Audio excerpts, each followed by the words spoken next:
So let's go straight into our examples and apply what we've just learned. Let's look at our first example.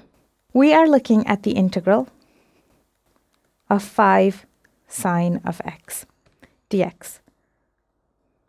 Now remember that this time you are integrating. Let me just remind you about this.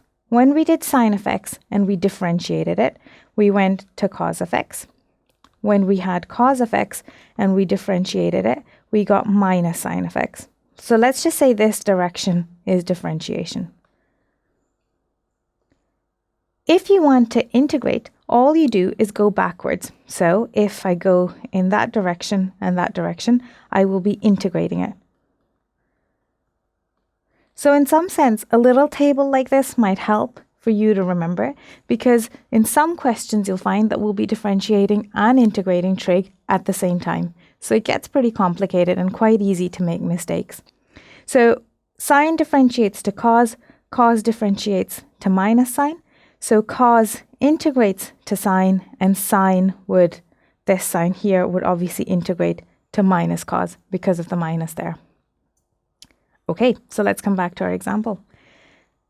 So fairly straightforward when you're integrating. 5 is just a constant. There's no x next to it, so that can just stay as it is.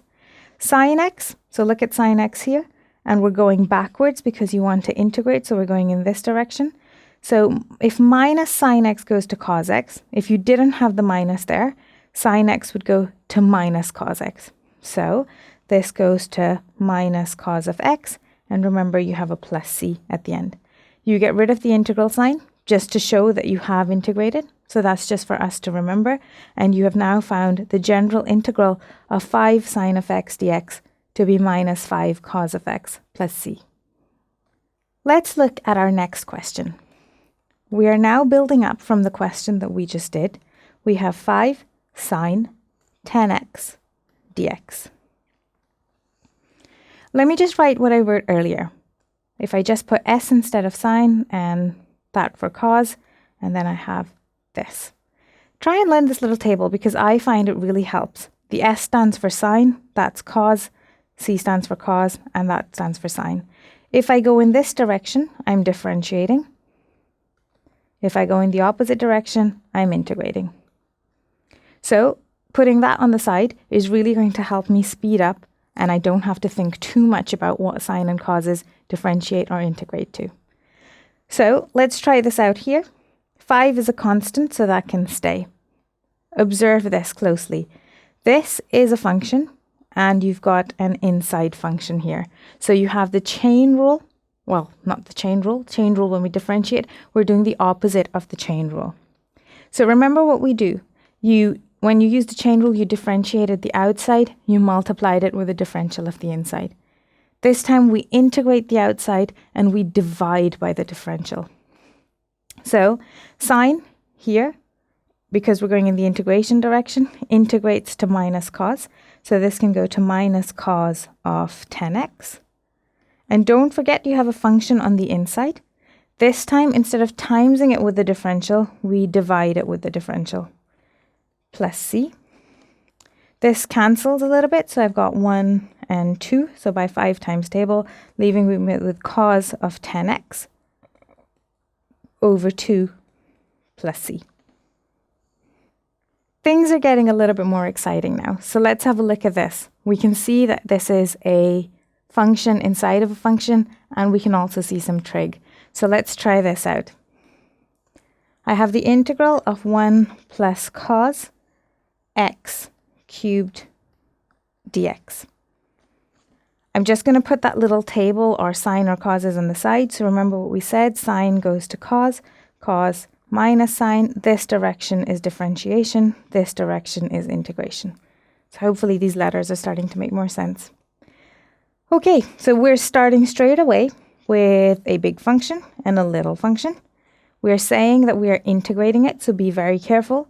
With so much calculus, it can often get quite confusing with differentiation and integration happening so close to each other. So when you integrate a function like this, you integrate the outside function first. So you can rewrite this as 1 plus cos x, don't change the inside, to the power of 4. Add 1 to the power, divide by new power. And now you also divide by the differential of the inside.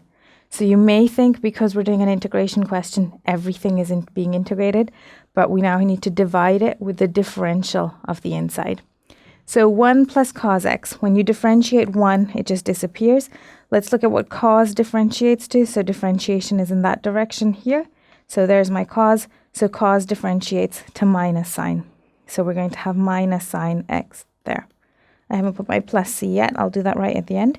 So that gives me to the power of 4 over minus 4 sine x.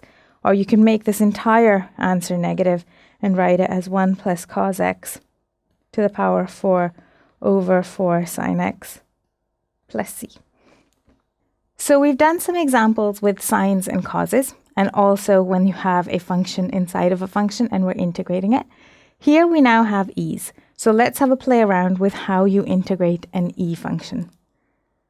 The question is asking you to do e to the 6x dx. In order to do this, I have to remind you firstly of how to differentiate e. So remember we said that e of x differentiates to e of x.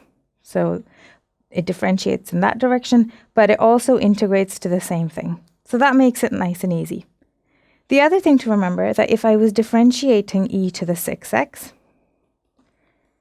the differential would be the chain rule. So you've got a function which is just e of 6x, so that stays as it is. And then you times it with the differential of the inside function. When you integrate the entire outside function first, and then you divide it by the differential of the inside. So let's see if we can apply that here. Integrate e to the power of anything. It will stay the same. So if it's e to the power of 6x, when you integrate it, it stays the same as e to the power of 6x.